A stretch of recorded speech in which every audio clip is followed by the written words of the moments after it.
Welcome. All praise go to Yahshua HaMashiach and the Most High. Today's is What is the Bible Part 2, where we're going to get into the bloodlines of Abraham and the 12 tribes, particularly the tribe of Judah, because that's the tribe that have been lost and scattered to the four corners of the earth. Is also the tribe that has been hijacked by the people we see over there today. That is not the true people. So we're gonna get into that.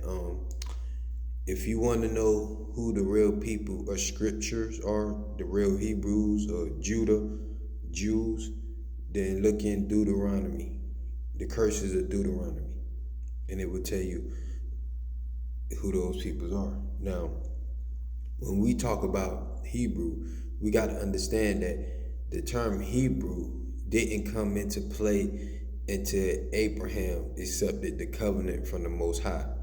Now, his name was Abram, and it was Sarai at first. But you remember, he was around a bunch of pagans until the Most High came and chose him and brought him to and showed him the land that he was going to promise to give him, and told him he was going to make his descendants numerous as the stars if he was to worship him. By him accepting this covenant, he became known as the first Hebrew. Now, the Hebrew bloodline goes through Abraham and Sarah. Because before Sarai got pregnant, she was barren. And the Most High, not the Most High, but Abraham have sex with their slave Hagar, and his first son actually was Ishmael. But there's no biblical reference to Ishmael as being part of the promise. You know what I mean? It don't say that he was part of the promise. You know what I mean? But it could be. I'm just saying it don't say that in scripture. So after Abraham and Sarah accepted the covenant through their bloodline, will birth the 12 tribes and also birth the Messiah. So when Abram accepted the covenant, him and Sarah, they became Abraham and Sarah, father and mother of many nations. So through them two, we get Isaac. That is technically Abraham's second son. Abraham had even more children after Sarah died. He got married to his second wife. But the promise went through the bloodline of Abraham and Sarah. That's why I say the God of Abraham, the God of Isaac, and God of Jacob. Because Abraham had Isaac. Isaac had Jacob. You know what I mean? And Isaac also had two sons, Esau and Jacob. You know what I mean? And we ain't gonna get into all of what happened between Jacob and Esau, because I want you to read it more than me have to always explain it, because you need to read some of this stuff yourself as well. But Esau is Isaac's first child, Jacob is the second. Now, Esau sold his birthright to Jacob for some red pottage. Now, when Isaac was going to bless Esau with the blessing, because he was the first child, he was going to get the blessing, he told him to go out and hunt, get some wild animal, kill it, cook it, bring it back to him. He going to eat it, then he going to bless him. Now, Jacob mama overheard that. So Jacob mama got Jacob to do it. And she went and killed him and took responsibility for everything and put some fur on him so he can feel like Esau, because Esau was born very hairy, red all over. That's how it describes white people in the Bible. It don't call them white. It call them red or Edomites or something on that narrative. You know what I mean? So after he did that, you know what I mean, and he and Isaac got tricked by Jacob and gave him the blessing, then when Esau came back in, Isaac was like, well, what happened? I mean, Jacob stole your blessing because he deceived me, because Isaac eye was bad at the time. He couldn't really see good, so he couldn't tell who was in front of him or not. That's how bad his sight was at the time. And so Jacob had to flee because Esau was gonna kill him. But through Jacob, we get the 12 tribes of Israel. And one of the 12 tribes is Judah. Now, I'm gonna give you a little history I'm gonna read something to you about the tribe so you can get an understanding of why they call all the 12 tribes Jews when Jew is actually short for the Judah. So it's not actually talking about all, it's talking about all tribes, but it shouldn't have been. And I'm gonna give you a little information on why that had occurred. And then we're gonna go into, so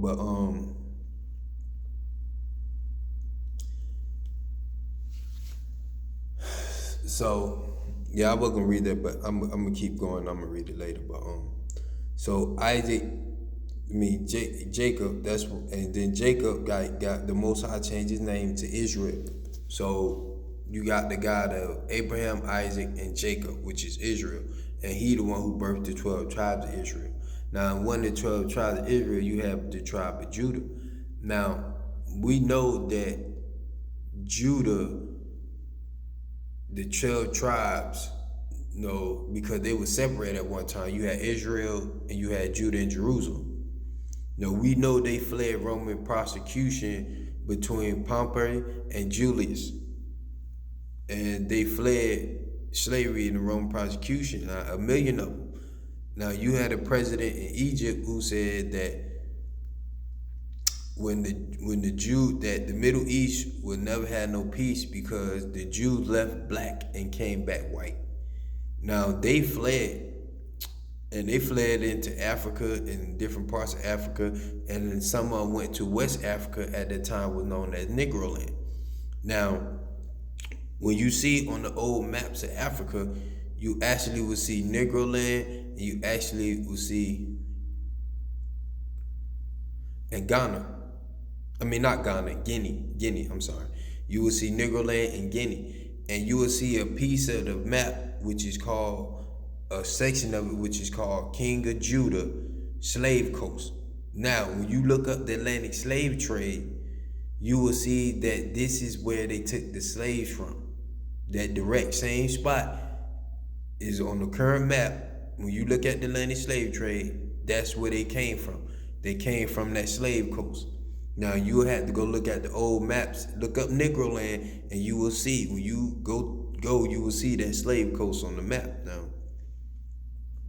So, we know the 12 tribes have been scattered and spread out, but we know that only one tribe, which is Judah, actually went into captivity and actually suffered from the curses of Deuteronomy. This is why I tell you, go look at the curses of Deuteronomy.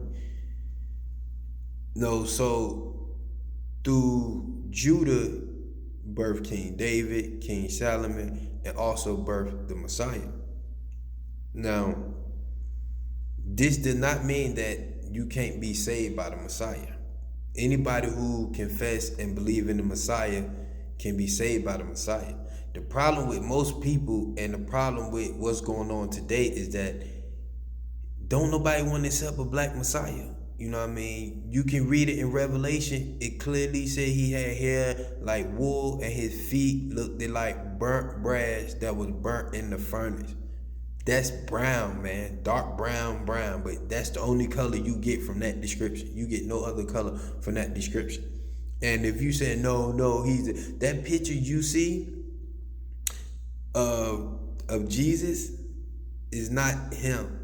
That's the Pope Alexander VI's son, Caesar Borgia. Now, Leonardo da Vinci, the one who painted that picture, you can look it up because the original painting, not the one you see modern day, but that is a remake of that one, sold for over $450 million in November 15, 2017. So we know through scripture that that's not the real Messiah. And when you take in consideration that we know through history that the Moors, the one who migrated, and the Moors are from Africa, from Morocco, they migrated up into Egypt, and they taught the Europeans how to bathe, how to write. They built universities. They the one who took over Egypt for 700 years, which is called the Dark Ages. These are the ones who did that. Now you can look all this stuff up. And also we know that you can look up a documentary called When the World Was Ruled by Blacks. So us knowing this, we know, and the Bible been around, the Israelite, the Hebrews been around way before, you know what I mean, they was, and this stuff been written and been in works before they were. So we know they had no hand in writing it. We know that the Messiah could not have been what they describe him as, because they wasn't even have no knowledge of anything at the time when this stuff was going on. And that's fact. You can look that up. The Dark Ages, the Moors, the one they populated Spain and created all that beautiful stuff in Spain. And so in the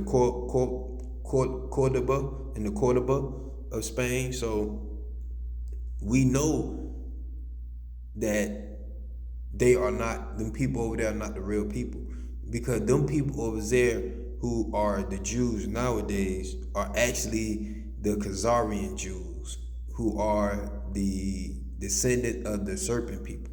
And I'm gonna give you some information on that as well. But the true tribe of Judah, if you look at one of the curses of Deuteronomy, it say you will be sent to a second Egypt in ships. Now, America is the only continent on this planet that have all the symbolism and knowledge of the Egyptian culture. This is the second Egypt. This is what the Bible referring to, the second Egypt, because it's the only continent that had all the information that Egypt had. And you don't believe me? Look in Washington, D.C., or look on the back of your money. All that Freemason stuff, all that stuff you see, that stuff come from Egypt. You have Maruka, who was a grand master in masonry. He went to school for over 40 years. He was one of the most powerful people in Egypt under the Pharaoh. This is where they got the Mason stuff from, which Egyptian helped get it from King Solomon, because King Solomon in his later life, he went and lost his mind and started practicing in their occult. You know what I mean? So some of the stuff you see from Freemasonry that they have derived from him, like the chair is called the Chair of Solomon, and Solomon's temple. You can look that up. I mean, the temple of Solomon, you can look that up, because they built their temple on the blueprint of how King Solomon built Jerusalem.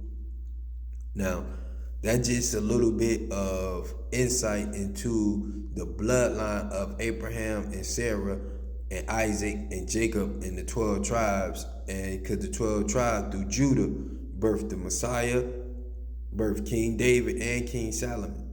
You know, so, and this is, so if we notice, and then King Solomon, just to clear it up, because Job 30:30, he say his skin is black. Solomon Songs 1:5-6, he say he is black. So if he's black, that mean the dad was black, that mean the Messiah was black. You know what I mean? Only reason I'm going color because we have to, because it was such a messed up way we learned that we got to get away from the European version. So I'm gonna give you a little bit information about understanding the Jews and the Israelites, so we can get a more understanding of actually who these people are and who the Jews are, and why the whole tribe is called Jews and just studied the tribe of Judah. As written in biblical scriptures, the Israelites, children of Israel, are the chosen people of the Most High Almighty, consisting of 12 identifying tribal origins. To be an Israelite, one must descend from the seed of Noah's son Shem. From Shem came Abraham, Isaac, and Jacob, later known as Israel, who is the father of the 12 tribes of Israel/Israelites.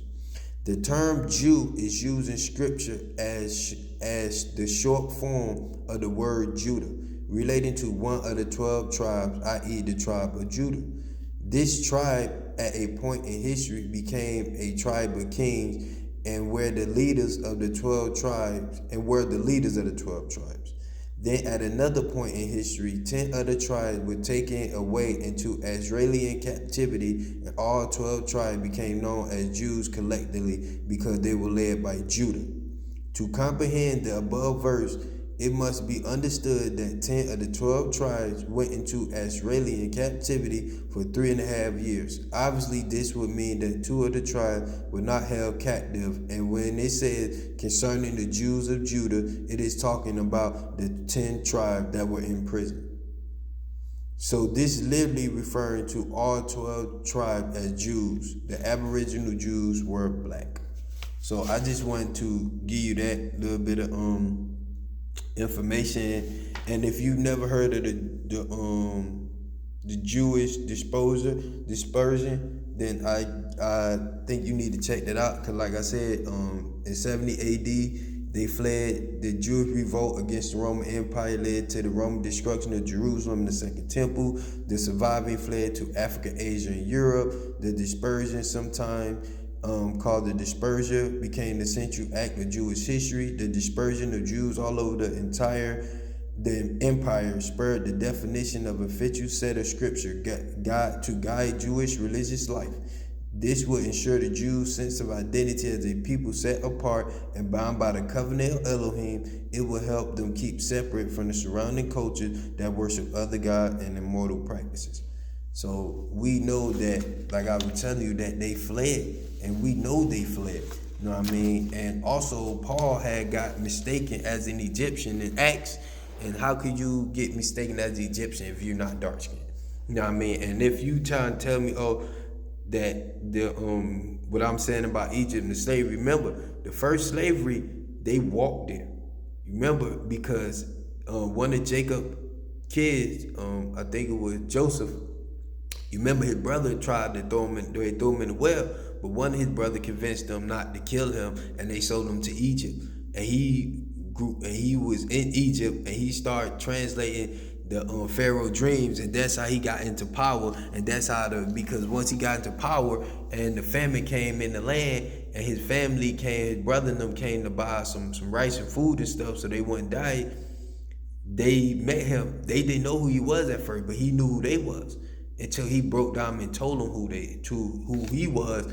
And then that's how their family came and been in Egypt. Then once a couple pharaoh passed away, you had a pharaoh who didn't know the people, and he was basically terrified, and he just started putting them into captivity and gave them hard work because he thought that they will join up against the enemies and help fight against them. So he put them in captivity. Now the real Jews, those are the real Jews of Scripture. Now, the Jew you see over there today also is in Scripture, but not as you will think or you will like. So I'm just get on this before we get too far deep. Know that their plan, leaked by the government insider, came only after Nefertahu,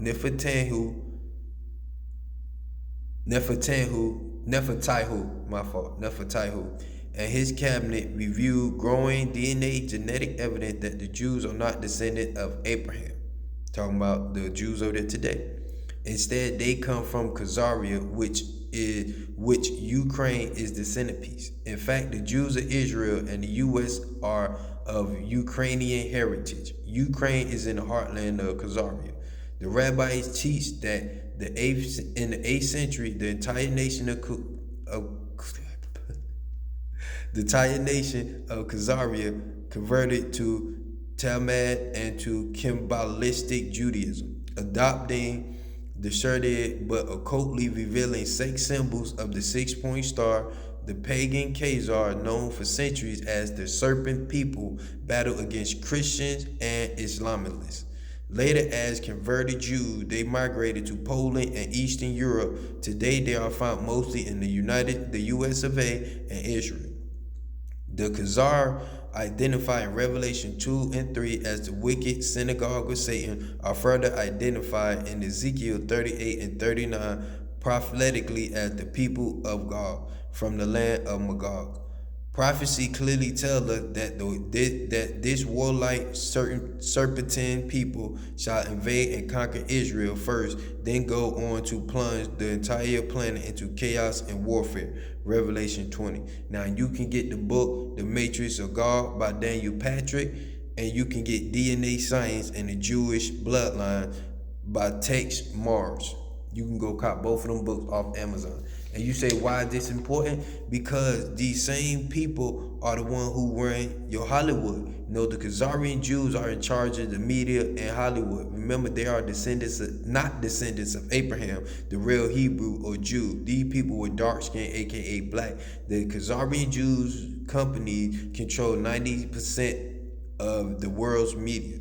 DNA Science had torn back the curtains of time and revealed the serpent and his people, the ones we today call Jews, are the very disciples of the evil entity whom the Bible described as that old serpent, the devil. Tex Mars' revealing book, which revealed that the people known today as Jews come from Khazar. They are not descendant of ancient Israel. The book conclusion are on the Jewish takeover of Ukraine from the early centuries of the first millennia. The Khazars of Eastern Europe were known as the diabolical serpent people. The admission by the Israelis that the Jews are not related to ancient Israelis but to Khazari were reported in the Times of Israel.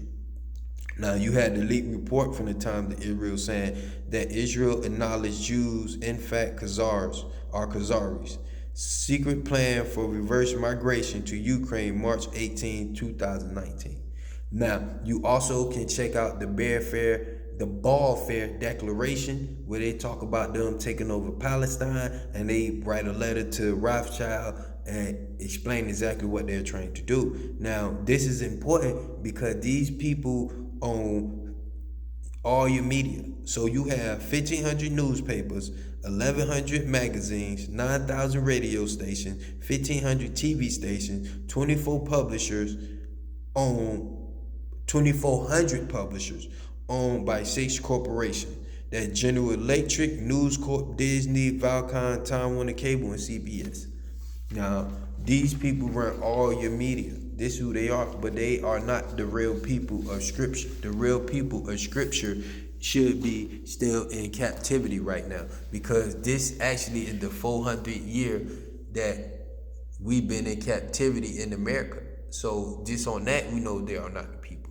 And we have proof and we have evidence that they're not the people. So when I get my project started and I get on, because I got some projects coming up. So when I get on my exhibit, I'm going to have stuff like this, you know what I mean, which is going to be more written on computer, but I'm going to have packets like this of information that I can give to y'all for free, that y'all can get, y'all can go share and study all this stuff, you know what I mean, because we need to know the truth, and the truth is they are not the people of Scripture, that the people of Scripture should be under the curses of Deuteronomy, and they not under the curses of Deuteronomy. They not suffering. Ain't nothing wrong with them people. They living good. They over there. They got what they need, but they not us. They're not us. They're not the true tribe of Judah, and they are not descendants of Abraham. So with all that being said, I thank y'all for tuning in today. All blessing go to Yahshua HaMashiach in the Most High, which that is his Hebrew name. Remember, this ain't got nothing to do with Christian or Christianity. This is the Hebrew faith. You know what I mean? The Most High and Yahshua is Jesus is Yahshua. That's just his Hebrew name. He was Hebrew before English. Remember, English was the last language to be accepted in the world. Nobody was talking English when this stuff was being written in these books. It was written in Hebrew, it was written in Latin, it was written in Greek. The English was not known back then to nobody. You know what I mean? So, like I say, man, with that all being said, we got to get to the truth. So you can research all this stuff, and I appreciate all y'all, and have a wonderful day. Thank you.